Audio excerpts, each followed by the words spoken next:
آج کا ہمارا ٹاپک ہے ہو از سارا سولیری۔ سب سے پہلے ہم ان کا انٹروڈکشن پڑھیں گے، ان کی لائف کے اوپر بات کریں گے اور پھر ہم ان کی رائٹنگس کے اوپر جائیں گے جن کو ہم ان ڈیٹیل ڈسکس کریں گے۔ تو ہم بات کر لیتے ہیں ان کی ارلی لائف کے اوپر۔ سارا جو ہے وہ 12 جون 1953 کو کراچی میں پیدا ہوئی تھی اور ان کی جو والدہ تھیں ان کا نام میئر جونز تھا اور وہ ویلز سے آئی تھیں اور وہ ایک انگلش پروفیسر تھیں۔ جب ان کی مدر کی شادی ان کے فادر ضیاء احمد سلیری سے ہو گئی تو انہوں نے اپنا نیم چینج کر لیا تھا، جس کو انہوں نے چینج کر کے رکھا تھا سریا سلیری، جو کہ میٹ لیس ڈیز جو سارا کی ایک رائٹنگ ہے اس کے اندر ڈسکس ہوا ہے۔ ضیاء احمد سلیری جو کہ سارا کے فادر تھے وہ ایک پولیٹیکل جرنلسٹ تھے اور وہ تحریک پاکستان میں بھی انوالو تھے۔ ان کو پرنٹ جرنلزم کا پائنیئر بھی کہا جاتا ہے پاکستان میں۔ نا اگر ہم اب ان کی ایجوکیشن کے اوپر بات کریں، سارا کی ایجوکیشن کے اوپر بات کریں تو انہوں نے اپنی جو ارلی ایجوکیشن ہے وہ لنڈن سے حاصل کی تھی۔ اس کے بعد سیکنڈری اسکولنگ کے لیے وہ لاہور آئی تھیں۔ انہوں نے اپنا جو بی اے ہے وہ کینٹ کالج سے کیا تھا 1974 میں، یہ بھی لاہور سے کیا تھا۔ 1976 میں انہوں نے اپنا ایم اے جو ہے وہ پنجاب یونیورسٹی سے کیا اور 1983 میں وہ اپنی پی ایچ ڈی کے لیے انڈیانا یونیورسٹی گئی تھی۔ انڈیانا یونیورسٹی امریکہ میں ہے، انڈیانا امریکہ کی ایک اسٹیٹ کا نام ہے۔ اب اگر ہم ان کی پروفیشنل لائف کے بارے میں بات کریں تو انہوں نے جو ہے وہ ولیمز کالج میں 2 ایئرس تک پڑھایا جو کہ ولیمز ٹاؤن میں تھا، اور میٹلیس ڈیز میں ایک ایونٹ آتا ہے جس میں یہ کہتی ہے کہ میرا بھائی جو ہے شاہد، اس نے زندگی میں میری شادی شدہ زندگی میں جب وہ ایک ہی بار میرے گھر آیا اور وہ ولیمز ٹاؤن میں جب میں ولیمز کالج میں پڑھا رہی تھی 2 سال کے لیے، وہ زندگی میں تبھی بس مجھ سے ایک بار ہی میری شادی کے بعد ملنے آیا۔ دین شی موو ٹو ییلز، اس کے بعد انہوں نے وہ ییلز میں موو ہو گئی اور انہوں نے وہاں پہ ٹیچنگ سٹارٹ کر دی۔ سارا جو تھی وہ ییل جرنل آف کریٹیسزم کی فاؤنڈنگ ایڈیٹر بھی تھیں اور یہاں پہ آپ اپنا کریٹیسزم دے سکتے تھے۔ اگر ہم ان کے کچھ نوٹیبل ورکس کی بات کریں تو meatless days is on the top, the property of women is also very important, the rhetoric of English is also important and boys will be boys is an amazing writing. ہم انشاءاللہ ان سب کے اوپر detail videos بنائیں گے، chapter wise ان کو discuss کریں گے، ان کی سمری انشاءاللہ آپ لوگوں کو بتائیں گے۔ Now, if we move on to the next slide, that is Meatless Days. Meatless Days جو ہے وہ 1989 میں لکھا گیا، اور اگر ہم دیکھیں کہ یہ کس قسم کی رائٹنگ ہے اور اس کو ایک لائن میں ہم بیان کرنے کی کوشش کریں تو یہ نیشنل ہسٹری اور پرسنل لائف آف سارا ان دونوں کا مکسچر تھا، اور پرسنل لائف صرف سارا کی نہیں بلکہ ان کی پوری فیملی کے ساتھ کیسے تعلقات تھے آپس میں، ان سب کے اوپر اس نے لکھا ہے میٹلیس ڈیز کے اندر۔ نا اگر ہم بات کریں دا ریٹرک آف انگلش کی تو وہ انہوں نے 1992 میں لکھا تھا، اور اس کے اندر یہ کیا بتاتی ہیں، یہ ایکچولی ایکسپلور کرتی ہیں انگلش رائٹنگ کو کہ وہ کیسے لی جاتی ہے سب کانٹیننٹ کے اندر۔ She actually wants to explore the things. اس کے بعد اگر ہم بات کریں بوائز ول بی بوائز کی تو یہ ایک ڈاٹرز ایلیجی تھی جو کہ انہوں نے اپنے جرنلسٹ فادر کے لیے ضیاء احمد سلیری کے لیے لکھی تھی 2003 میں۔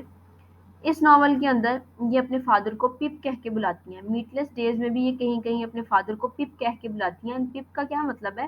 Patriotic and preposterous. انشاءاللہ میٹلیس ڈیز اور بوائز ول بی بوائز جب ہم ان ڈیٹیل کریں گے تو آپ کو اس کی وجہ بھی بتائیں گے کہ پیٹریوٹک اور پریپوسٹرس ان کو کیوں کہا گیا ہے۔ ایک جرنلسٹ نے جب ان کا یہ ناول آیا تو ان سے سوال کیا تو اس کے جواب میں سارا نے یہ کوٹیشن بولی تھی that the novel is not about getting inside but is about showing what happened without explanation with no introduction.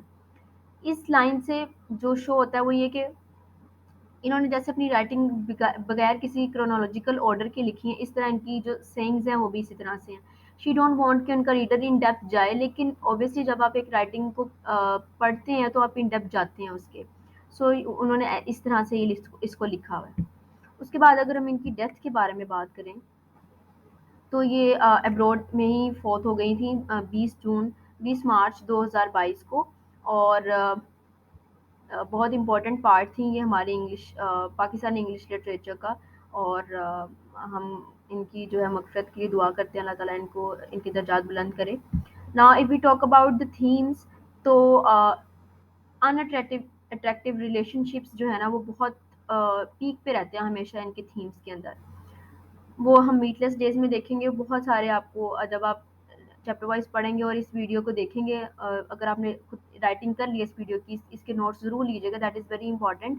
تو آپ کو بات سمجھ آتی جائے گی کہ اس ویڈیو میں میں نے دیکھا تھا تو اس کا یہ مطلب نکل آیا. ڈائسپورا بہت امپورٹنٹ ہے. میٹ لیس ڈیز کو ہم جو ہے وہ عموماً ہم دیکھتے ہیں کہ سمریز ڈیفائن کی گئی ہوتی ہیں، لیکن ہم ڈائسپورا جو ایلیمنٹ ہے اس کے ذریعے ہم ان کے میٹ لیس ڈیز کو پڑھیں گے. تھوڑا چیلنجنگ ہونا چاہیے. اس کے بعد جینڈر. جینڈر ایک بہت امپورٹنٹ پارٹ ہے ان کی رائٹنگس کا. ڈیتھ. میٹ لیس ڈیز کے ٹائٹل میں ہی ڈیتھ بہت امپورٹنٹ ہے. اس میں ڈیتھ کے بہت سارے یہ تھیمس بتا دیتی ہیں ٹائٹل میں ہی. پھر ہے پالیٹکس.